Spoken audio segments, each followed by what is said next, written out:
Bonjour et bienvenue à toutes et à tous et belle année à ceux qu'on n'a pas vus sur les webinaires 1 et 2 du mois de la démat. Donc voilà, on achève avec OpenBee, notre partenaire OpenBee et nos experts, ce mois de la démat qui est consacré à la loi de finances et de réorientation de la dématérialisation des factures électroniques. Au vu des questions, David, je pense que c'était pas inutile de faire toutes ces rencontres clients pour préciser les contextes de la réforme, la PAF. Et aujourd'hui, nous allons parler spécifiquement avec notre expert avocate Isabelle Renard de la protection des données juridiques et de la sécurité. Et sans plus attendre, juste une petite précision. Bonjour Fabienne, bonjour Jean-Raphaël. Vous ne vous voyez pas, mais on vous voit dans le chat, on vous voit. Vous pouvez poser vos questions, on y répondra à la fin du pitch parce que parfois nos supports, c'est perturbant pour les intervenants parce qu'on aborde des questions dans les transparents qui sont parfois abordés dans vos questions. Mais n'hésitez pas à les poser au fil de l'eau et on prendra 20 minutes, David, pour les traiter en fin de Oui, à la fin. webinaire. Les webinaires 1 et 2 sont disponibles sur notre chaîne YouTube. Je vais vous renvoyer tout ça cet après-midi avec également le e-book à télécharger. Donc vous aurez tous les éléments pour rattraper l'histoire de la démat et tout savoir sur la dématérialisation des factures. David, à toi de jouer. Eh bien, merci Thomas. Bonjour à toutes et à tous. Bienvenue donc pour ce troisième et dernier volet du mois de la démat, Cap sur la démat. Je suis David Buis, je suis responsable du programme Mobile Business Apps, c'est le programme de distribution de logiciels métiers d'Orange Business Service. Et donc, on va passer, l'heure qui vient, à parler sécurité des données en intégrant évidemment les aspects juridiques, Thomas le précisait. Ce dernier volet donc vient compléter celui de la semaine dernière autour de la réforme de la facture électronique et puis encore mardi sur la piste d'audit fiable. Thomas donc mettra les liens dans le chat pour les replays pour ceux qui n'ont pas pu y assister. Thomas, je veux bien que tu diffuses le support, s'il te plaît. Sur nos deux webinaires précédents, on avait assez largement évoqué l'organisation à mettre en place pour anticiper cette réforme de la facture électronique, et puis aussi comment mettre en route les équipes pour constituer la piste d'audit fiable en s'appuyant donc sur une plateforme digitale telle que celle qu'on vous propose avec OpenBee, sur de l'automatisme, sur des workflows. On a finalement beaucoup parlé métier. Donc ça nous a semblé logique de finir sur des aspects qui sont plus liés à la sécurité des documents que l'on fait transiter dans nos organisations. Alors la sécurité, je fais un petit préambule parce que vous n'êtes pas sans savoir que la sécurité, c'est le cœur de la stratégie d'Orange en tant qu'opérateur, intégrateur et puis partenaire de confiance. Vous le savez, on a tout à la fois une organisation dédiée avec Orange Cyberdéfense qui dispose d'une vision globale et puis d'une expertise assez unique sur le marché, mais c'est aussi une prise en compte, une préoccupation qui est dans la conception même de nos solutions dans chaque entité du groupe. On parle de sécurité industrielle, qu'on parle de sécurité du cloud, public, privé, hybride, qu'on parle de protection des devices, des smartphones, des tablettes, des PC de nos équipes, de protection des applications, du réseau, ou bien encore de gestion d'identité, de gestion d'accès, ou ce qu'on peut mettre derrière le vocable de résilience IT, en fait, et notamment les plans de reprise d'activité. On a plusieurs milliers d'experts qui accompagnent nos clients au quotidien, chaque jour, dans un monde qui est particulièrement complexe et où il ne se passe pas une semaine sans qu'on voit aux 20 heures ou dans la presse là apparaître les conséquences des attaques sur nos organisations, nos entreprises, comme dans les collectivités ou d'ailleurs dans le monde de la santé. Alors évidemment, tout ça, on ne le fait pas seul. On construit des partenariats spécialisés. Et donc ce matin, pour introduire la thématique du jour, on va rappeler les principales menaces auxquelles nos organisations sont confrontées, leurs conséquences quand malheureusement elles sont avérées, avant de vous proposer un éclairage, une vision des recommandations pour créer une stratégie de confiance numérique en abordant certains outils possibles. Tout ça dans le but de protéger ce qu'on a probablement de plus précieux, après évidemment les femmes et les hommes de l'entreprise, mais c'est le patrimoine documentaire. Donc pour évoquer ces enjeux, j'accueille nos deux intervenants du jour, notre binôme de choc, Isabelle Renard et Christophe Laurence. Alors Isabelle, bonjour. Bonjour. Isabelle, vous êtes ingénieure de formation. Vous avez démarré votre carrière, la première partie de votre carrière dans un grand groupe industriel et en bonne partie plusieurs années aux États-Unis. Vous avez été amené à aborder beaucoup de sujets autour du droit des affaires, liés en particulier aux nouvelles technologies. Vous avez ensuite fait des études de droit, vous avez prêté serment. Et puis, il y a un peu plus de 20 ans, je crois, vous avez intégré et exercé comme associé un certain nombre de cabinets d'affaires parisiens, et notamment en responsabilité sur les départements des nouvelles technologies. Et puis, vous avez fondé votre propre cabinet il y a 8 ans, en 2014. Avec vous, Isabelle, on va parler des enjeux juridiques qui sont liés à l'information, que vous allez étayer d'un ou deux exemples rencontrés dans votre carrière, sans citer les noms de vos clients, évidemment, hein, tout le monde le comprendra aisément pour des raisons de confidentialité. Merci d'être à nos côtés ce matin, Isabelle. Et puis Christophe, je ne sais pas si je vous présente encore, hein, vous étiez vous étiez avec nous lors de la première session sur la réforme de la facture électronique. Vous êtes donc le directeur des opérations d'OpenBee. Mais vous avez aussi passé plusieurs années comme chef de produit de différentes solutions de sécurité. Hein. Dans votre périmètre, il y avait antivirus, authentification forte, cryptage, solutions biométriques. Donc cette expertise-là, elle va nous être précieuse aujourd'hui. Et c'est avec vous d'ailleurs qu'on va rentrer dans le vif du sujet. Christophe, les principales menaces, finalement, les menaces les plus courantes qui peuvent impacter nos organisations, quelles qu'elles soient, hein, j'allais dire TPE, PME, comme grande entreprise ou acteurs publics. Est-ce que vous pourriez nous en faire une petite synthèse? Tout à fait, David, merci pour cette introduction. Avant de commenter les différents types de menaces qui peuvent toucher les entreprises, je voudrais mentionner deux chiffres qui sont assez éloquents. De stats. En 2021, sur les 148 000 petites et moyennes entreprises françaises, il faut savoir qu'une entreprise sur 10 a déjà subi une cyberattaque. Donc ça, c'est significatif. Et la deuxième stat, c'est qu'en France, l'année dernière, le nombre de signalements sur la plateforme du gouvernement, hein, celle qui a été mise en place pour remonter des incidents ou des attaques, la plateforme cybermalveillance.gouv.fr, le nombre de déclarations sur cette plateforme a augmenté de 65%. Donc cela veut dire que le sujet dont on parle aujourd'hui est vraiment d'actualité, malheureusement, et qu'il est important aujourd'hui pour toute entreprise, y compris nos PME, de se protéger et de protéger le patrimoine d'informations documentaires qu'ils gèrent au quotidien. Donc on le voit sur ce slide, il y a énormément de cyberattaques ou de nuisances ou de problèmes que peut rencontrer une entreprise. Le premier sur lequel je voudrais faire un focus, c'est ce qu'on appelle le phishing ou encore l'hameçonnage, qui est aujourd'hui le risque informatique le plus courant pour les PME. Pour ceux qui ne savent pas, cela consiste en fait pour un cybercriminel à se faire passer pour votre banque ou encore pour un fournisseur, voire un collaborateur de l'entreprise, dans un but de soutirer majoritairement des informations confidentielles dans un premier temps, des mots de passe ou des coordonnées bancaires, bien évidemment pour après faire ou mener des attaques ciblées.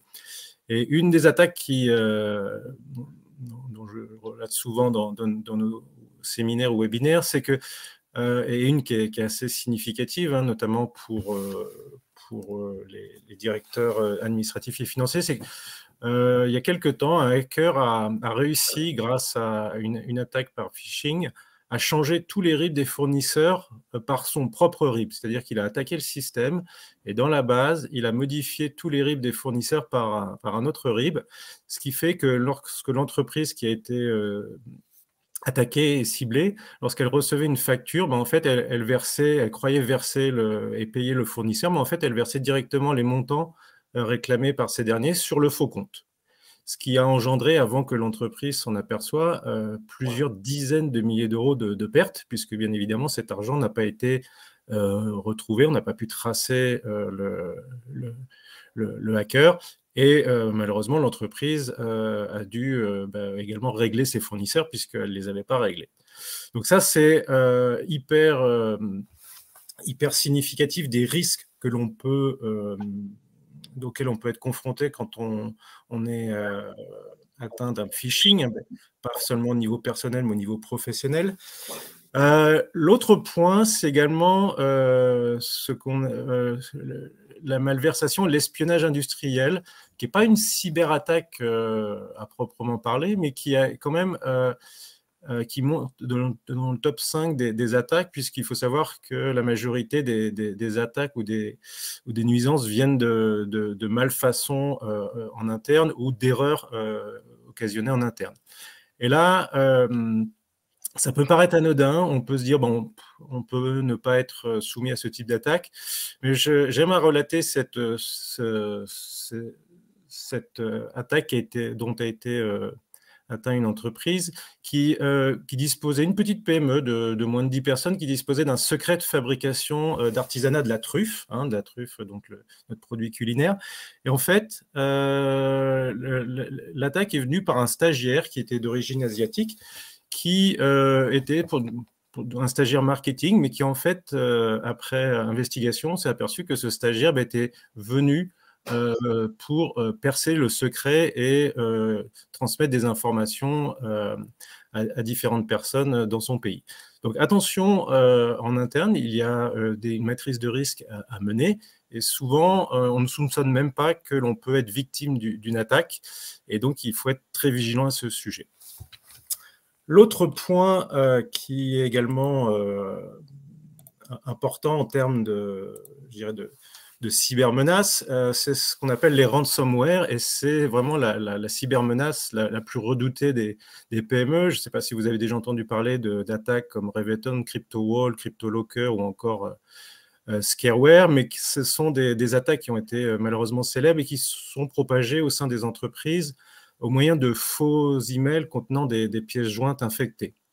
Vous avez deux types de ransomware qui sont assez fréquents. Le premier, c'est ce qu'on appelle les ransomware de type 1, qui bloquent les fonctions de base des ordinateurs, des serveurs, de fichiers ou d'applications, et qui vous empêchent tout bonnement d'accéder à vos matériels informatiques et donc de produire au quotidien avec ces outils. Et le deuxième, qui est le plus connu, c'est les attaques de type 2, qui, lui, va crypter vos données importantes, comme vos bases de données ou encore vos documents, et qui va vous empêcher d'accéder à ces informations et va vous demander, moyennant finance, de pouvoir récupérer ces données qui ont été cryptées. Il faut savoir que le coût moyen la demande de rançon moyenne liée à ces attaques est environ de 20 000 € pour les entreprises en France, et que d'après les statistiques de l'ANSSI, donc l'Association nationale de sécurité des systèmes d'information, c'est que 33% des organisations finissent quand même par payer la rançon. Donc c'est un chiffre assez éloquent. Un tiers des entreprises attaquées payent cette rançon, donc de coût moyen de 20 000 €. Et quand on ne les paye pas, les conséquences peuvent être dramatiques. Là, je relate un cas qui est public, une PME qui s'appelle Clermont-Pièce, qui a été l'objet d'un reportage sur France 3, qui était donc spécialisé dans les pièces d'électroménager, qui a été victime d'une cyberattaque et qui avait paralysé toute l'activité de l'entreprise en rendant les fichiers clients illisibles, ainsi que le logiciel métier qui était verrouillé. Bien évidemment, les sauvegardes qui étaient sommaires avaient été également cryptoloquées, et le chef d'entreprise a dû procéder à la liquidation judiciaire de son entreprise suite à cet incident, puisqu'il ne pouvait plus malheureusement opérer et récupérer ces datas. Bien sûr, il n'avait choisi de ne pas payer, mais la conséquence a été dramatique. Donc attention à ces cyberattaques. On vous donnera dans la suite des webinaires quelques clés, mais comme l'a dit David, Orange est vraiment spécialisé dans la protection des datas et des systèmes, et si vous n'avez pas encore bien évidemment mené d'études sur les risques et votre système d'information, sur comment le protéger, on vous invite bien évidemment à rentrer en contact avec votre chargé d'affaires Orange pour étudier ce point au plus tôt, puisque les conséquences peuvent être dramatiques. Christophe, phishing, ransomware, etc. On parle aussi de Shadow IT. Est-ce que vous pouvez nous en dire un peu plus sur ce qui se cache derrière ce vocable de Shadow IT? Alors, oui, tout à fait. Donc, Shadow IT, je n'ai pas de traduction, vous en avez une, David, en français, sur l'informatique de l'ombre, on pourrait dire. En fait, le Shadow IT fait référence à tous les matériels et solutions logicielles qui sont amenés par les collaborateurs au sein de l'entreprise et qui ne sont pas sous le contrôle de la DSI. Donc, quand on parle par exemple de matériel informatique, souvent des collaborateurs ont accès à des informations ou travaillent avec leur smartphone ou leur tablette personnelle, que ce soit au bureau ou à domicile. Mais en ce qui nous concerne, le Shadow IT est souvent lié à l'utilisation d'un programme tiers pour accéder, stocker ou distribuer des fichiers, des informations sur l'entreprise. Donc souvent, par faute de moyens ou par confort, par habitude de travail, des collaborateurs vont mettre en place des systèmes de partage, donc de type Google Docs, Dropbox ou encore YouShare ou d'autres plateformes de partage de fichiers, ce qui a pour conséquence de démultiplier les systèmes de partage de fichiers au sein de l'entreprise et surtout d'empêcher le service informatique d'avoir une visibilité, ou même le chef d'entreprise, hein, si on n'a pas un service informatique en interne, d'avoir une perte de visibilité, de contrôle sur les échanges d'informations. Puisqu'on ne sait pas via quel outil exactement l'information est partagée, où elle est stockée. Est-ce qu'elle est stockée sur un cloud souverain ou est-ce qu'elle est stockée sur un cloud qui est soumis au Patriot Act ou au Cloud Act, comme le sont les solutions américaines de partage d'informations? Est-ce que les solutions de Shadow IT qui sont utilisées, et ça je ne pense pas, respectent les règles de conformité RGPD si on partage ou on héberge des données clients ou des données relatives aux collaborateurs? Donc ça, c'est le premier point problématique lié au Shadow IT. Et le second, ça va être le vol de données potentielles, puisque souvent, ces plateformes sont connues et donc font la cible d'attaque. Et c'est ce qui est arrivé avec la plateforme d'Atlassian, hein, donc qui est une solution de partage de contenu et de gestion de projet en 2019, où massivement de l'information a été détournée par des attaques menées par des hackers. Donc là, c'est problématique. C'est une autre problématique liée au Shadow IT. Et puis, le dernier point, et non des moindres, c'est que lorsqu'un collaborateur partage des données, des dossiers clients, des bons de commande, des contrats, ou même stocke ces informations sur son compte Dropbox ou autre, si ce collaborateur part de l'entreprise, les données sont perdues, puisque le service informatique ou le chef d'entreprise ne sait pas où elles sont stockées. Donc le Shadow IT est vraiment un souci pour les entreprises et les directions informatiques. Et effectivement, il existe des solutions aujourd'hui pour offrir des outils validés, certifiés, qui respectent les normes de sécurité pour remplacer ce partage exotique d'informations. Ces menaces, Christophe, lorsqu'elles sont avérées, hein, elles ont quand même des conséquences assez multiples, et notamment peut-être plus sur nos TPE, PME, peut-être un peu moins armées, ou en tout cas qui ne disposent pas forcément la plupart du temps d'équipes dédiées ou de compétences clés sur ces sujets.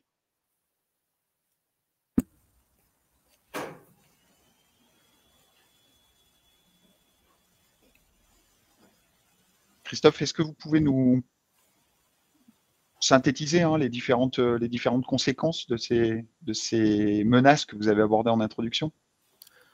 Alors, oui, tout à fait. Donc, on l'a vu, les notions de perturbation des affaires ou des cessations d'activité peuvent être la conséquence de cyberattaques. On en a parlé, les ransomware, si vous choisissez de payer la rançon, ça va être une perte financière sèche pour résoudre le problème. Mais ça peut être aussi l'incapacité d'utiliser les outils de production informatique ou ceux liés qui ont été perturbés par des attaques. Donc, incapacité de produire, incapacité de réaliser ses activités, donc conséquence, perte financière, voire perte de clients si effectivement on n'est pas capable de résoudre les problèmes et d'honorer les prestations. La réputation est aussi importante, peut-être moins pour les petites entreprises, mais plus pour les moyennes et grosses entreprises qui ont une notoriété, une réputation à défendre. Effectivement, le fait d'être sous un sinistre ou une attaque cyber va vous mettre en haut de l'affiche et va diffuser une mauvaise image de marque.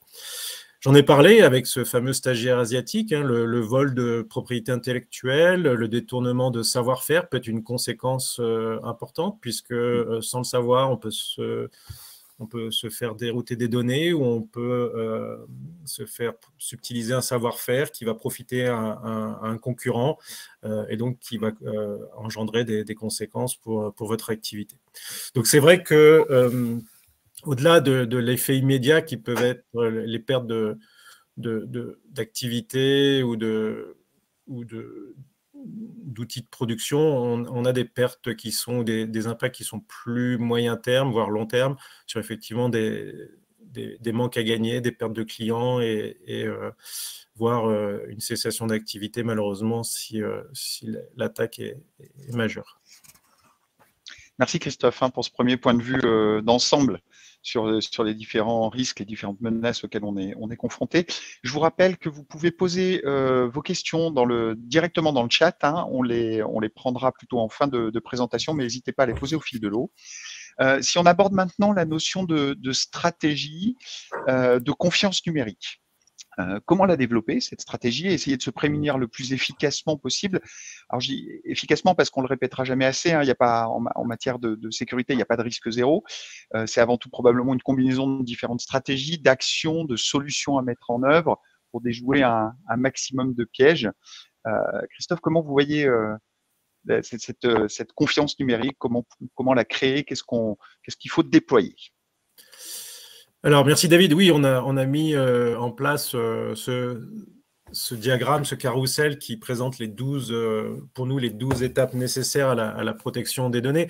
Mais avant d'expliquer cela en détail, je voudrais aussi parler d'une stat assez éloquente. 66% des responsables d'entreprise sont conscients qu'ils sont vulnérables à des attaques et malgré tout ne prennent pas les mesures nécessaires. Donc, on sait qu'on est potentiellement à risque, mais on ne met pas les moyens en face. Et ça, je dirais, c'est la première recommandation. Vous l'avez dit, David, le risque zéro n'existe pas, mais il y a moyen aujourd'hui, avec des actions concrètes, de réduire ce risque et de se prémunir d'attaques. Donc, la première étape, c'est vraiment en tant que chef d'entreprise ou responsable de service, c'est de dire, voilà, je sais que je suis à risque, faisons une étude, donc soit en interne ou soit via un prestataire, des vulnérabilités et des potentialités de ces risques. Donc ça, c'est vraiment la première chose à faire, c'est de prendre conscience de ces risques et de mesurer l'impact que pourrait avoir une attaque sur notre système d'information et sur notre activité. Ensuite, lorsqu'on a fait cet audit, il y a des choses basiques à mettre en place, comme la sauvegarde de données. Donc, la sauvegarde de données, c'est sur des sites externalisés. On ne sauvegarde pas les données sur une clé USB qu'on laisse sur le bureau ou sur un drive. On sauvegarde les données avec des mécanismes, je dirais, avancés qui stockent les données sur un site externe à l'entreprise. Donc, ça, c'est important.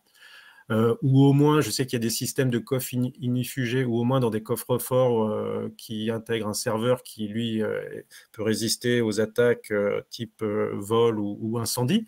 Mais en l'occurrence, prenons les moyens offerts par les technologies, mettons en place des sauvegardes de données, des serveurs, des bases de données et des fichiers sur des data centers tiers. Ensuite, c'est évident, mettez en place tout ce qui est firewall, antivirus sur le réseau, sur les serveurs, sur les postes informatiques. Si vous avez des données confidentielles qui ne doivent pas être lu en interne ou en externe, utiliser le cryptage de données. Aujourd'hui, on a des algorithmes de type AES 256 bits qui sont suffisants pour protéger les données de tiers. Donc, vous avez des fonctionnalités de base incluses dans vos systèmes d'exploitation pour chiffrer vos dossiers. Bien évidemment, on en parlera tout à l'heure, les solutions OpenBee permettent de stocker ces informations dans un coffre-fort électronique qui, lui, est chiffré et garantit la confidentialité des données.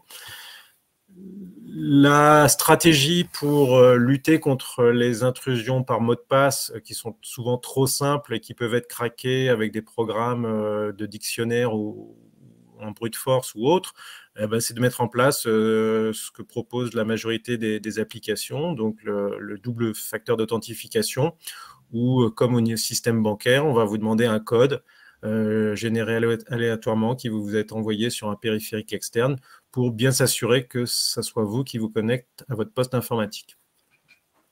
Bien évidemment, les mots de passe doivent subir des politiques rigoureuses, donc ils ne doivent pas être trop simples. Donc, vous pouvez mettre en place des politiques fortes de mots de passe avec des caractères spéciaux, des longueurs minimales de mots de passe et surtout une stratégie de renouvellement fréquente pour justement garantir la sécurité d'accès à vos applications ou à vos données.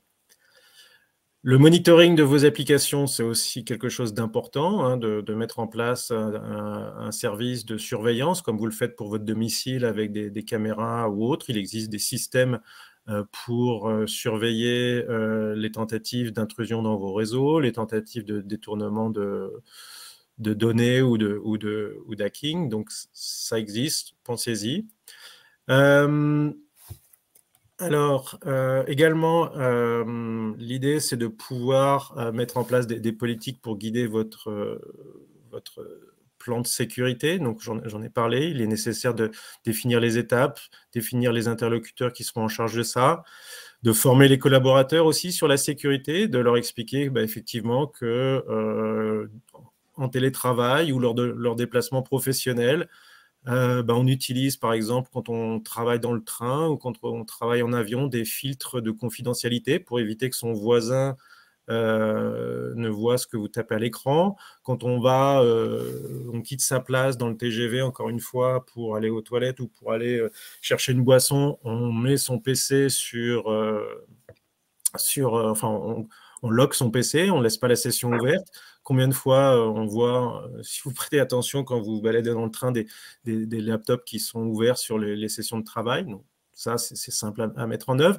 Mais il faut former les collaborateurs, il faut leur donner les bonnes pratiques pour éviter effectivement de mettre en place des pratiques qui peuvent être néfastes. Ou pareil, soyez vigilants au recrutement de personnes. Vous pouvez demander à différents organismes de protection et de services de renseignement de faire des enquêtes sur des stagiaires, j'en ai parlé, pour être sûr que les personnes que vous allez mettre en œuvre chez vous soient fiables. Les données de vos clients sont à protéger également, c'est évident, ainsi que celles de vos fournisseurs, puisque ce sont des informations sensibles.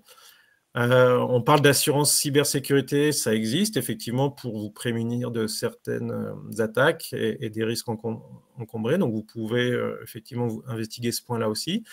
Et puis, c'est aussi mettre en place un service de veille au travers de l'équipe projet pour être au courant des nouvelles menaces, des nouvelles attaques et y parer.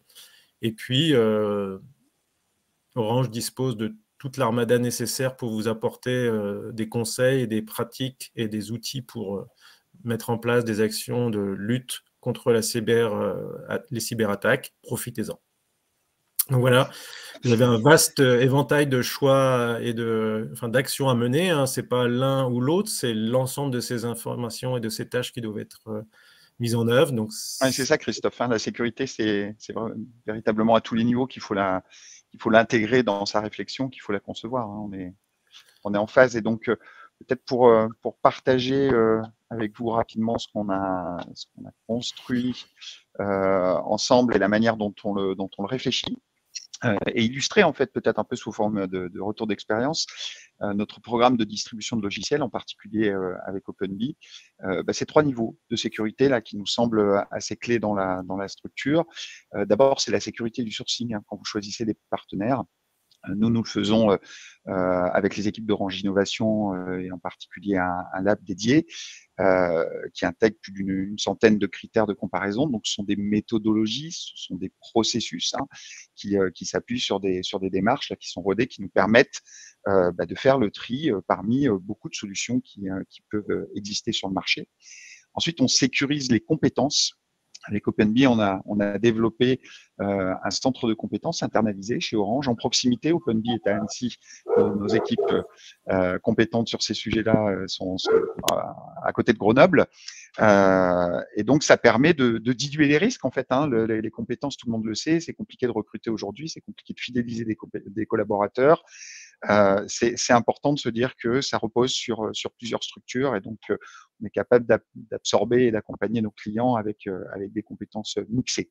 Et puis enfin, c'est la sécurité aussi des infrastructures pour ce qui concerne OpenBee. C'est deux sites distincts qui hébergent les infras, qui sont certifiés évidemment ISO 27001. C'est des technologies différentes sur les sites pour limiter à nouveau les risques. Et puis, c'est des stratégies de backup de longue durée, parce qu'on parle quand même beaucoup de notions autour de ces plateformes digitales, de notions qui vont toucher aux finances, à la comptabilité, etc. Donc, il faut être en capacité de retrouver des informations sur de la durée assez longue. Alors, au-delà de ces éléments, la sécurité, on en a pas mal parlé, c'est la sécurisation des données, c'est la sécurisation des documents qui représentent donc le patrimoine de l'entreprise, la mémoire de l'entreprise, si on peut le dire. Je voudrais maintenant qu'on laisse la place à Isabelle Renard, pour que elle nous exprime un petit peu l'importance peut-être de la centralisation des données, la manière de les sécuriser. Alors Isabelle, je ne vous vois plus à l'écran. Je ne sais pas si vous êtes toujours avec nous. J'ai cru entendre des aboiements chez Isabelle. Je pense que c'était son système de défense personnel qui s'est mis en de sécurité en veille. Elle est revenue et tout à fait. J'espère que ce n'était pas une intrusion dans le domicile, Isabelle, et que vous avez pu vous pouvez continuer ce webinaire. J'ai un cyberdog qui me défend.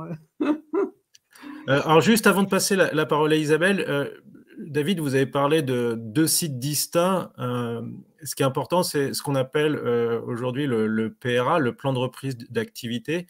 Et c'est effectivement aujourd'hui un excellent moyen de se prémunir des attaques et en dupliquant ces infrastructures et ces systèmes clés. Donc le PRA, c'est la possibilité effectivement, si un site primaire tombe et est attaqué, de redémarrer ses activités avec l'ensemble des documents et des bases de données à jour sur un second site. Donc ça, on pourra en parler ultérieurement, mais je pensais que c'était intéressant de mentionner qu'est-ce qui se cachait derrière 2 sites distincts. Et effectivement, la notion de PRA est aujourd'hui clé dans la reprise d'activité en cas de sinistre. Merci Christophe. Isabelle, on vous laisse la parole peut-être donc pour éclairer un peu cette sécurisation des données, ce patrimoine documentaire, et puis illustrer peut-être avec quelques cas clients que vous avez pu rencontrer. Oui, merci, tout à fait. Alors, déjà, je crois qu'en préambule, il faut rappeler que la sécurité des données, c'est très lié au patrimoine de l'entreprise, et que le patrimoine de l'entreprise, c'est très lié à sa responsabilité, en fait. Donc, sa responsabilité juridique et judiciaire, et qu'il y a un certain nombre de situations assez variées dans lesquelles un défaut de sécurité, alors ça peut être soit carrément une destruction de données, ou un détournement de données, ou un doute sur l'intégrité de ces données peut entraîner une action judiciaire, donc un contentieux.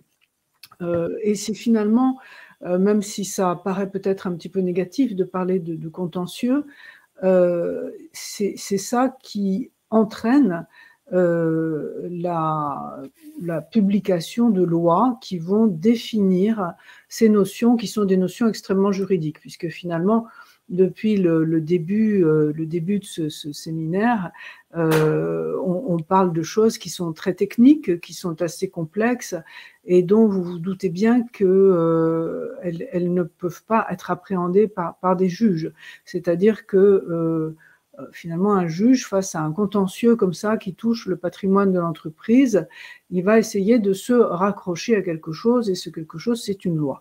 Alors, en matière de conservation et de sécurisation des données, on a très très peu de choses au plan juridique, que ce soit en Europe ou en France. Et donc, très récemment, il y a une définition qui, à l'époque, n'a pas fait beaucoup de bruit, qui est arrivée dans le Code des postes et communications électroniques, qui est la définition de ce qu'on appelle le coffre-fort numérique.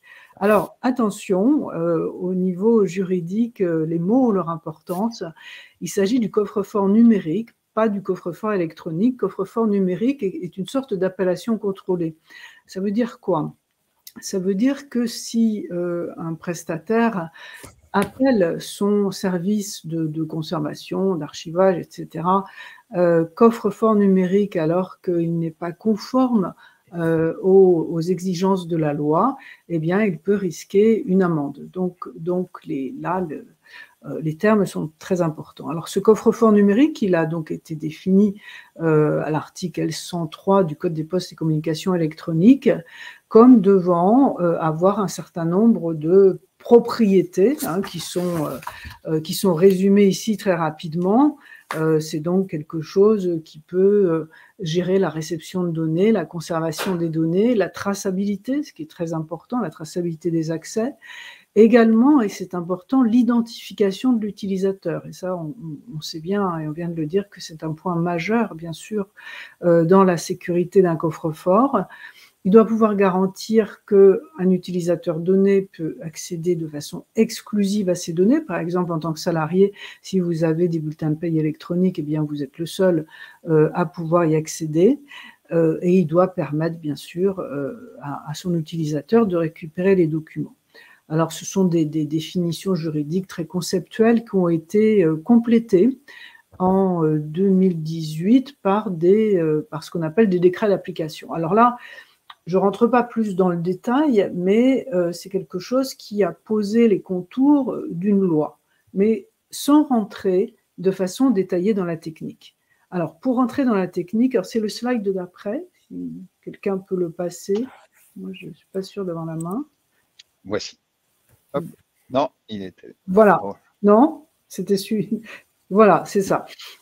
En fait, pour rentrer dans la technique, on se réfère à quoi ? Eh bien, on se réfère à la norme. Et la norme, elle est importante pour le juge parce que finalement, c'est ce à quoi il se raccroche quand il n'a pas vraiment d'autres références. Alors, s'agissant du coffre-fort numérique, il y a une espèce d'architecture juridique qui a été mise en place à 2 étages. D'abord, il y a un étage qui passe par l'ANSSI, dont a parlé tout à l'heure Christophe, qui est donc l'Agence nationale de sécurité des systèmes d'information, qui doit faire un cahier des charges. Un cahier des charges de ce que doit être un coffre-fort numérique conforme à la loi. Et dans ce cahier des charges, on fait référence à la norme applicable, qui en l'occurrence est la norme AFNOR Z42-020. Donc, en gros, si un prestataire vend un service de coffre-fort numérique qui est conforme à ce cahier des charges, conforme à cette norme, eh bien, il sera conforme à la loi et le juge va considérer qu'il ne peut pas y avoir de débat sur cette sécurité. Et ça, c'est un point important puisque si, par exemple, la responsabilité de l'entreprise est mise en cause parce que une partie de son patrimoine informationnel a disparu, eh bien, si malgré tout, elle avait mis toutes ses données dans un coffre-fort numérique et que malgré ses précautions, ces données ont pu disparaître, sa responsabilité sera atténuée. Il y a donc bien le lien entre conformité à un service de type coffre-fort numérique et responsabilité de l'entreprise. Alors, juste, c'est un petit détail, c'est une architecture juridique qui n'est pas totalement terminée, puisque la version définitive de ce fameux cahier des charges de l'ANSSI n'a pas encore été publiée, mais elle le sera bientôt, et il reviendra donc à tous les prestataires, je dirais, de ce marché, dont OpenBee, de se rendre conforme. Voilà. Merci Isabelle. Vous avez été confronté évidemment avec vos clients à un certain nombre de conséquences de tout ce qu'on a pu voir au préalable là, sur les risques et les menaces. Je crois que vous vouliez partager aussi un cas avec une société de gestion de droit dans les médias pour pouvoir illustrer un peu cette notion d'accès de shadow IT et de risques qu'on pourrait potentiellement éviter avec des solutions de jet ou de coffre-fort numérique. Est-ce que vous pouvez nous en dire deux mots ? Oui, tout à fait. Effectivement, il s'agit d'une société de gestion de droits audiovisuels. Donc, ce sont des sociétés qui répartissent aux auteurs les revenus qui sont issus de la diffusion de leurs œuvres. Donc, ce sont des sociétés qui disposent de fichiers sur tous les auteurs qui sont inscrits, dont certains sont des personnalités extrêmement connues. Et sur ces fichiers, vous avez non seulement leur adresse personnelle, mais également leurs revenus, un certain nombre d'indications concernant leur mode de vie, etc. Ce sont donc des fichiers assez confidentiels. Il se trouve que dans cette société, ce fichier, bien sûr, il était centralisé au niveau de la DSI, mais aussi il faisait l'objet de beaucoup de copies un petit peu pirates que faisait chacun des services de ce gros fichier, parce que pour chaque service, c'était plus commode d'avoir une copie en local sur son PC que de devoir accéder à un fichier centralisé quelque part par la DSI. Et c'est encore ce malheureux stagiaire, alors je ne sais pas s'il s'agit du même, s'il y avait un stagiaire spécialisé, un stagiaire asiatique spécialisé en détournement, mais bref, ce stagiaire a donc pu relativement facilement, en ayant simplement accès au poste de travail des uns et des autres, récupérer ce fichier et donc les noms de toutes ces personnes très célèbres et bien menacer un petit peu cette société de le diffuser dans la nature si on ne le rémunérait pas un petit peu mieux que son contrat de stage. Donc, alors, je ne voudrais pas vous engager ni à trop payer vos stagiaires, ni à beaucoup vous méfier d'eux, mais c'est un exemple qui est intéressant puisqu'il était né finalement d'un refus implicite de centraliser l'information de façon sécurisée au sein de cette société de gestion qui pourtant savait très bien que son fichier d'auteur était confidentiel. Et bien sûr, depuis, c'est un sujet qui a été réparé, mais je trouve que l'exemple était intéressant parce qu'il montre aussi finalement bien l'aspect humain, le petit critère humain qui va toujours pouvoir faire déraper les choses dans la sécurité informatique, c'est qu'on peut mettre en place tout ce qu'on veut. Si les acteurs concernés n'y adhèrent pas, et en l'espèce n'adhèrent pas à la centralisation et à la sécurisation, par exemple dans un coffre-fort de leur patrimoine informationnel, eh bien, ça ne marchera pas. Voilà. Merci Isabelle pour ces précisions. Grâce à vous, on connaît maintenant on sait distinguer les bons coffres-forts. Christophe, OpenBee dispose aujourd'hui d'un composant coffre-fort certifié. Quels sont les usages que vous préconisez ou peut-être ceux qui ont été adoptés le plus par nos clients? Alors, oui, et puis si on continue un petit peu les anecdotes croustillantes en termes de détournement d'informations, vous imaginez également la paye est un sujet sensible au sein des entreprises. Et on a un grand nombre de nos clients qui ont opté pour la dématérialisation des bulletins de salaire au sein des coffres-forts électroniques. D'une part, effectivement, pour simplifier le process, la distribution, réduire les coûts, mais aussi renforcer la confidentialité liée à ces documents, puisque on a quand même eu beaucoup de remontées, et moi je l'ai vécu aussi personnellement, je l'ai vu chez certains des clients, où les bulletins de salaire étaient stockés au format papier dans des classeurs qui étaient eux-mêmes rangés dans des armoires non sécurisées, certes dans le bureau d'une personne, mais qui n'était pas fermé à clé le soir, et avec un petit peu d'espièglerie, on pouvait facilement, et certains l'ont fait, consulter les classeurs pour voir les bulletins de salaire. On a eu aussi des soucis parce qu'il y a des sociétés qui ont eu recours à des systèmes d'affranchissement et de mise sous pli automatique où il y a eu un décalage d'une personne. Et en fait, par rapport à l'adresse qui était mise sur l'enveloppe et le bulletin de salaire, ça a été décalé d'une personne. Donc, malheureusement, certaines personnes toutes les personnes ont reçu un bulletin de salaire d'une autre personne, et certains, en tant que technicien ou bas revenu, ont gagné au change dans le papier, mais pas sur le compte, je pense pas. Mais ont pu constater les salaires, et c'est vrai que on sait que certaines populations sont très bien payées, et ça peut créer des frustrations. Donc oui, le coffre-fort est un mécanisme de protection des données, également au sein de contrats, tout ce qui est contrat de travail et autres documents RH qui demeurent confidentiels. Et c'est vrai que le fait de stocker l'information dans un coffre permet à nos clients de garantir l'intégrité des données, la non-modification pendant la période de stockage, la confidentialité, car seules les personnes habilitées à consulter un coffre-fort au sens de la norme Z42020, comme l'a précisé Isabelle, et pour lequel nous sommes certifiés depuis 3 ans par l'AFNOR, ont accès à l'information. C'est-à-dire que si on met un système OpenBee de coffre-fort électronique au sein de son organisation, seules les personnes habilitées auront accès à ces informations, et pas les administrateurs IT ou le service informatique en l'occurrence. Et puis, on peut aussi protéger tout autre un type d'information, que ce soit des contrats clients, des contrats fournisseurs, ou encore des sujets sensibles comme des opérations de fusion-acquisition ou autres que l'on peut traiter. Mmh. Et concrètement, dans le détail, le coffre, j'allais dire, nous garantit quoi, et comment on le met en œuvre en fait?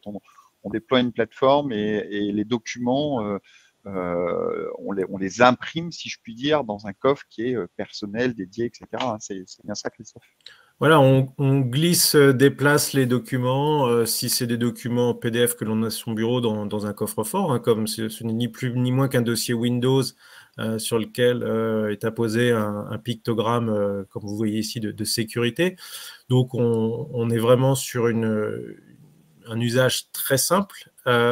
Si l'on a des flux, par exemple, qui sont issus d'un SIRH, comme les bulletins de paye, c'est une impression virtuelle cryptée des fichiers qui va être du fichier global de la paye, qui va être ensuite découpé via notre moteur de reconnaissance intelligente pour être déposé dans des espaces sécurisés de conservation pour chacun des collaborateurs, et dans un coffre-fort pour le service RH. Donc toute la chaîne de gestion de l'information est cryptée, et tout est fait de manière automatique par l'analyse d'informations clés comme le matricule du collaborateur, ou encore son numéro de sécu, ou son nom, prénom, ou d'autres informations. Donc ça permet de publier de l'information. Après, c'est vrai qu'il y a un sujet qui est d'actualité, qui est l'archivage du patrimoine documentaire qui réside au format papier.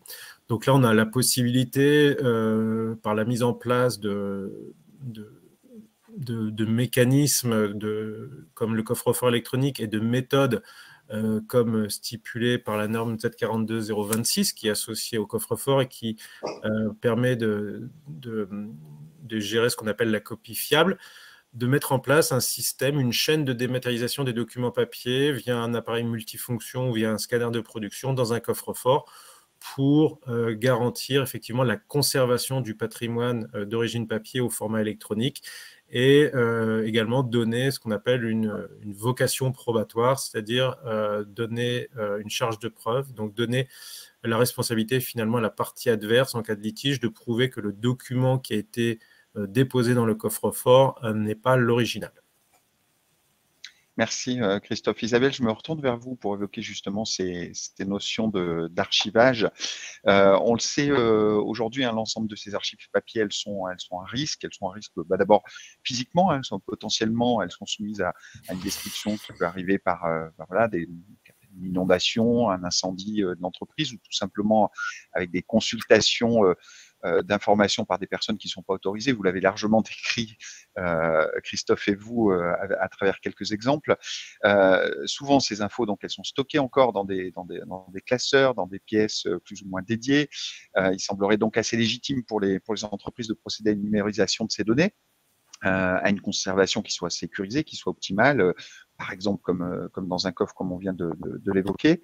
Est-ce que vous pouvez nous éclairer sur les conditions qui sont offertes par le cadre réglementaire en fait sur ces notions d'archivage? Qu'est-ce qu'on peut faire, qu'est-ce qu'on ne peut pas faire?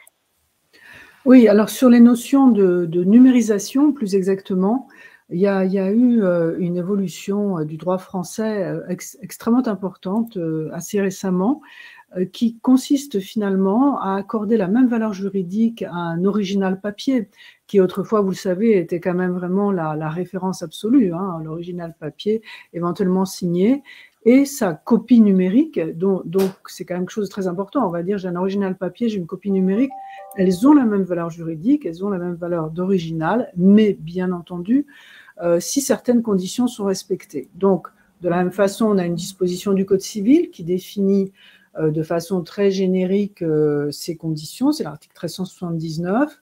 Il a été complété par un décret d'application, mais finalement, comme c'est d'ailleurs souvent le cas, ce sont des dispositions qui ne sont pas directement invoquées, ce qui est beaucoup plus connu finalement et beaucoup plus respecté, ça va être la norme. Donc en l'espèce, c'est la norme AFNOR, NFZ 42026, et il n'y a pas de référence juridique directe, hein, si vous voulez, entre les références légales qui sont dans le Code civil et la norme.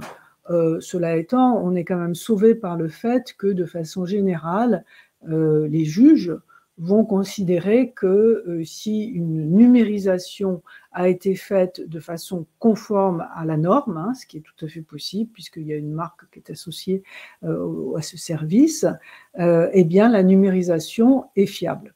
Alors, une fois que j'ai dit tout ça, on a une numérisation fiable, on a une copie fiable. Évidemment, la vraie question, c'est est-ce que je peux détruire mes originaux?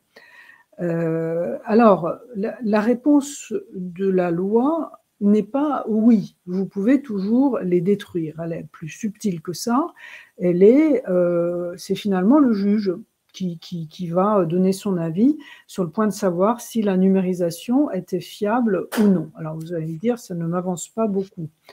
Oui et non, parce que ce que ça veut dire, c'est qu'il faut travailler en analyse de risque.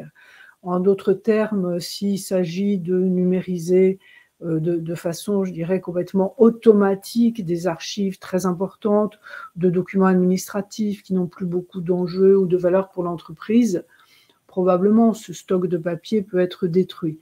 En revanche, s'il s'agit, par exemple, d'une attestation ou d'un contrat très important en un seul exemplaire, il peut paraître dommage de prendre le risque de détruire l'original, donc d'avoir un conflit, un litige sur la fiabilité de la copie numérique, alors que ce n'était pas très compliqué de garder l'original papier.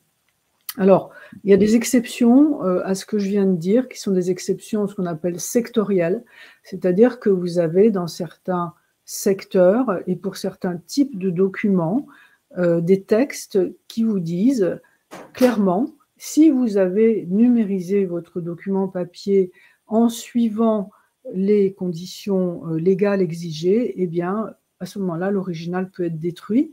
C'est par exemple le cas en matière fiscale, pour les copies de factures papier. C'est le cas pour certains documents en matière de sécurité sociale, etc. Mais à chaque fois, bien sûr, il faut le vérifier au cas par cas si le type de document dont on parle tombe ou non dans cette catégorie. Voilà. Merci Isabelle. Permets-moi, David, de rajouter une petite remarque. Donc, Isabelle a mentionné deux normes de l'AFNOR, la Z42020 et la 42026. Simplement, pour donner un peu plus d'informations, la norme Z42020, dont on a parlé préalablement, est une norme liée à un service coffre-fort numérique, donc à une solution logicielle, entre autres mots, ou à un produit. Donc, ça définit l'ensemble des exigences pour être conforme à cette norme pour un composant coffre-fort numérique. Par contre, la 42026, elle, est une norme dite de service qui décrit pour l'entreprise qui va, la PME ou autre, qui va numériser ses archives papier dans un composant coffre-fort numérique certifié 42020, qui définit les conditions de cette numérisation pour cette fameuse copie fiable. Donc la 42026, c'est un ensemble de mesures telles que le calibrage de l'appareil de numérisation, la vérification des images, etc. et la tenue d'un journal de bord de la numérisation par un opérateur de dématérialisation, donc une personne qui va numériser en interne. Et donc, c'est vraiment une norme de service auquel doit se confronter l'entreprise qui va numériser ses archives. Donc, on a un livre blanc qui a été rédigé sur ce sujet, si vous souhaitez plus d'informations. Donc, n'hésitez pas dans le chat à le demander pour qu'on puisse le rerouter vers vous si ce sujet vous intéresse. Oui, et effectivement, juste pour répondre à une question du chat qui est intéressante et qui dit est-ce qu'il y a un endroit où on peut se renseigner pour savoir quels sont les types de documents que l'on peut détruire de façon générale? Et la réponse malheureusement est non. C'est une information qu'on est amené à connaître au coup par coup quand on fait une veille sur le sujet, mais si vous tapez sur Google en cherchant cette information, vous ne la trouverez pas. Je vous ai cité la facture, le code de la sécurité sociale, parce que c'est deux éléments qui sont assez, comment dire, très utiles, très utilisés, puisque vous savez qu'une note de frais, par exemple, est assimilable à une facture. Ça veut dire que si vous numérisez correctement une note de frais, eh bien, vous pouvez détruire l'original, ce qui est tout à fait intéressant. Hein, donc, il y a des sujets comme ça sur lesquels la réponse est très évidente, d'autres moins. Et surtout, ce qu'il faut retenir, c'est que c'est lié à l'appréciation du juge qui déterminera effectivement si la copie est fiable.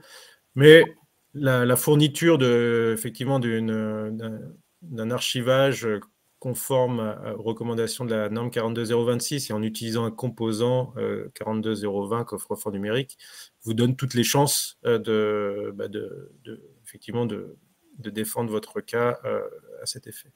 C'est souvent de la preuve de bonne foi. Hein. Voilà ce qu'on a mis en œuvre. C'est pas forcément la perfection qui est attendue, mais souvent la conjonction de ce qu'on a pu mettre en œuvre en termes de moyens pour pouvoir le démontrer. Eh bien, merci à vous deux pour ces compléments. On arrive bientôt au terme de notre webinaire. Il reste quelques minutes. On va terminer et conclure sur ce slide parce qu'on a beaucoup parlé de sécurité des données du patrimoine. Je voudrais qu'on termine sur la sécurité des échanges, en fait. On a évoqué le Shadow IT, Isabelle en a parlé, vous en avez parlé aussi, Christophe. En quoi une solution de gestion électronique de documents, finalement, répond à cette problématique de Shadow IT? Parce que c'est un sujet qui est plus large que le stockage ou l'archivage. Voilà. Donc aujourd'hui, effectivement, le Shadow IT, on l'a vu, crée certains dysfonctionnements et certains problèmes.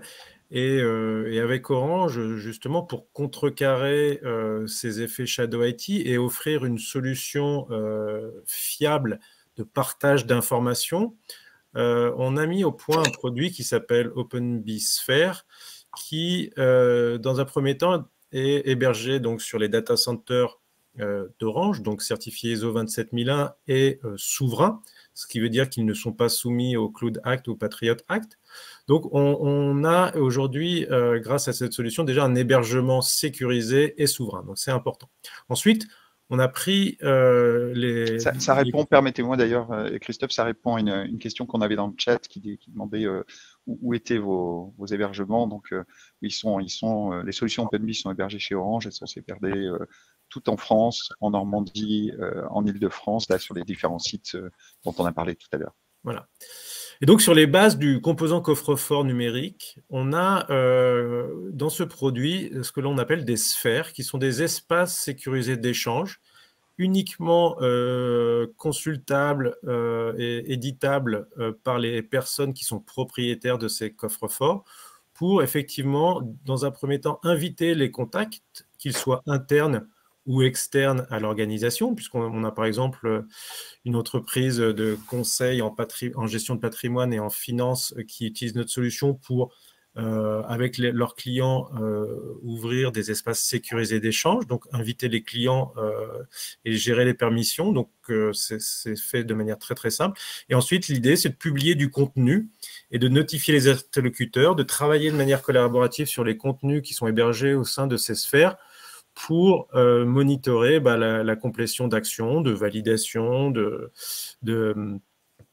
partage ou autre, et ce, en toute sécurité, puisque l'information est stockée dans des composants coffre-fort numériques, elle est bien évidemment cryptée, et ça permet, pour boucler la boucle, de donner au DSI finalement un outil simple d'utilisation, souverain et ultra sécurisé de partage d'informations aux collaborateurs pour justement éviter l'utilisation de multiples outils de partage que je vous ai cités précédemment, et ainsi de gagner en traçabilité, puisqu'on a des journaux de logs qui sont associés à chaque transaction. Donc, en cas de problème, on peut remonter les logs et voir où a été partagé tel ou tel document, et ce, accessible depuis son poste informatique, au bureau, en déplacement ou à domicile, son smartphone via l'app ou sa tablette. Merci Christophe, très clair. Bien, merci à nous deux. On arrive au terme là, de notre session. Merci Isabelle Renard, merci Christophe Laurence pour avoir partagé donc vos connaissances, vos convictions, vos expériences, et puis apporter un éclairage qui j'espère vous a été utile sur cette thématique de la protection documentaire. Vous avez à l'écran les différents moyens de reprendre contact à l'issue de notre webinaire avec vos équipes Orange. On va prendre donc quelques questions dans le chat. Juste avant ou pendant, j'aimerais, si vous en êtes d'accord, que vous puissiez nous, dans le chat, nous donner une note de 1 à 5, qui est votre note de satisfaction, 1 étant la plus faible, 5 la meilleure, quant au contenu qu'on a délivré pendant ce webinaire. Merci à tous. Ça nous permet aussi de juger de la pertinence de ce qu'on vous propose et puis de nous améliorer. Alors, il y a plusieurs questions là qui apparaissaient dans le chat. Alors, il y a notamment une question d'Eduardo là qui demandait si on réalisait des prestations d'audit. Alors peut-être je peux démarrer et vous compléterez, Christophe. Je pense qu'il y a deux niveaux de sujets sur les audits. Il y a les audits pour savoir peut-être où on en est, quel est notre niveau de vulnérabilité, comment est située l'entreprise par rapport à ces risques et ces menaces. Et effectivement, chez Orange, il existe des packs que l'on peut proposer à nos clients pour les accompagner, soit de manière un peu packagée, soit peut-être pour des plus grosses entreprises de manière un peu plus spécifique. Et puis après, on a aussi des éléments plutôt avec OpenBee qui concernent la stratégie documentaire, hein, Christophe. On est en phase sur ces aspects-là. Oui, tout à fait. Aujourd'hui, on est capable, grâce à la plateforme OpenBee, d'automatiser les process métiers. Et donc, bien souvent, on débute notre prestation ou via nos partenaires intégrateurs, comme Orange, de mettre en place un audit documentaire pour connaître la nature des documents qui sont traités, échangés, archivés, les flux entrants, sortants, et mettre en place les mesures, déjà pour optimiser le traitement de l'information, mais aussi sécuriser cette gestion documentaire avec les différents moyens dont on a pu parler, comme l'authentification forte ou encore le cryptage des données en transit ou à chaud. Il y a pléthore de mécanismes, mais ça démarre bien souvent par un audit. Merci. Seconde question plutôt pour vous, Isabelle. Un chef d'entreprise qui perdrait ses données sensibles, notamment les données bancaires de ses clients ou de ses salariés, quelle serait la peine encourue pour ce chef d'entreprise? Déjà, il est très rare que les dirigeants soient mis en cause personnellement. S'agissant d'une entreprise, il faut qu'une faute personnelle soit reconnue, ce qui est rarement le cas. Donc, ça pourrait être, le cas échéant, l'entreprise qui, elle, est, je dirais, une amende ou doivent réparer un préjudice vis-à-vis de tiers qui auraient subi un préjudice du fait de cette perte. Alors, le seul cas qui peut se produire où le chef d'entreprise serait directement recherché, ce serait éventuellement par ses actionnaires, parce que finalement, par sa faute, il a détruit la valeur de l'entreprise, qui, le cas échéant, peut s'être retrouvé en redressement judiciaire. Et si c'est une entreprise qui a des actionnaires, eh bien, ces actionnaires peuvent cette fois-ci aller le rechercher personnellement, ça c'est un cas particulier, et effectivement, il pourrait risquer une condamnation, alors pas pénale, hein, mais une condamnation financière qui serait proportionnelle à la perte qu'auraient subi ces actionnaires, et ça dépend bien entendu de la valeur de l'entreprise. Je ne sais pas si j'ai répondu à votre question. Écoutez, il me semble, en tout cas, Eduardo, réagissez si vous avez besoin d'un complément, réagissez directement dans le chat. En attendant, je prends deux autres questions un peu liées qui concernent le coffre-fort numérique. Isabelle, la question de Jeannot dit le coffre-fort numérique d'OpenBee est certifié et cependant le cahier des charges n'est pas encore finalisé. Est-ce qu'il s'agit finalement d'une évolution d'un cahier des charges initial ou d'une recertification d'un certain nombre d'éditeurs? Comment on fait ce lien entre c'est déjà certifié chez OpenBee, mais finalement il y a encore des choses qui doivent apparaître avec l'ANSSI? Non, puisqu'en fait ce sont deux crans différents. OpenBee est certifié conforme à la norme AFNOR, hein, on l'a dit tout à l'heure, Christophe l'a rappelé, comme un certain nombre de ses concurrents. Actuellement, personne sur le marché n'est certifié conforme au cahier des charges, puisque ce cahier des charges n'existe pas. Tout ce qu'on sait, c'est que évidemment, on en a des brouillons, donc tout le monde, enfin des projets, donc tout le monde s'est préparé. Et par ailleurs, comme il reprend très largement la norme AFNOR, on sait que le jour où il va être publié, le fait d'être certifié conforme à la norme AFNOR va permettre très très rapidement d'être certifié conforme au cahier des charges. Voilà l'explication. Mais peut-être le cahier des charges, qui en est ou qui sera qui en est à l'origine, Isabelle? C'est l'ANSSI. C'est un cahier des charges qui a été rédigé par l'ANSSI. D'accord, parfait. Gérard nous fait remarquer qu'avec la facture électronique, finalement, on reçoit des mails de sociétés de plus en plus nombreux qui nous invitent à cliquer sur un lien pour accéder à notre facture. Mais bien souvent, ces liens sont assez abscons dans l'URL, alors qu'on doit se méfier de liens inconnus, dit-il. Donc, il trouve que c'est un peu antinomique. Et donc, avec la multiplication de ces techniques, il se demande si les hackers ne risquent pas d'en profiter pour envoyer des faux liens. Il y a un peu d'inquiétude derrière. Alors, peut-être, Christophe, est-ce que la réforme de la facture et le fait qu'on va passer par le portail ou en automatisation par des opérateurs PDP va résoudre ou va répondre aux inquiétudes de Gérard? Alors, totalement, puisque il n'y aura à terme plus qu'un seul moyen d'aller récupérer les factures, c'est via une plateforme PDP, on en a parlé lors du premier webinaire, ou via directement sur le portail public de facturation mis en place de l'État. Donc ça, effectivement, jugulera tous les risques liés à ces pratiques.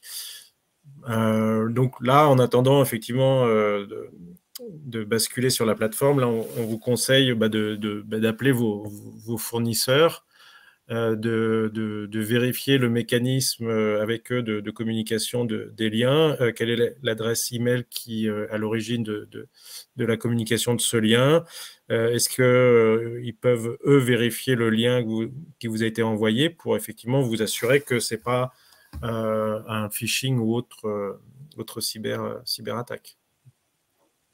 Merci Christophe. Bon, il est temps de conclure. Désolé, on a un petit peu débordé de l'heure que l'on s'était fixé. Merci encore à nos intervenants et puis merci à chacun d'entre vous pour votre attention durant ce webinaire et puis vos retours. On clôture donc ce mois de la démat avec ce dernier numéro. N'hésitez pas à faire passer les replays aussi au sein de vos organisations pour les personnes dont vous pensez que ça peut les intéresser. On est évidemment à votre disposition pour échanger sur ces différentes thématiques et de manière peut-être plus personnelle. Merci à toutes et à tous. Merci, bonne journée, à bientôt. Au revoir. Au revoir.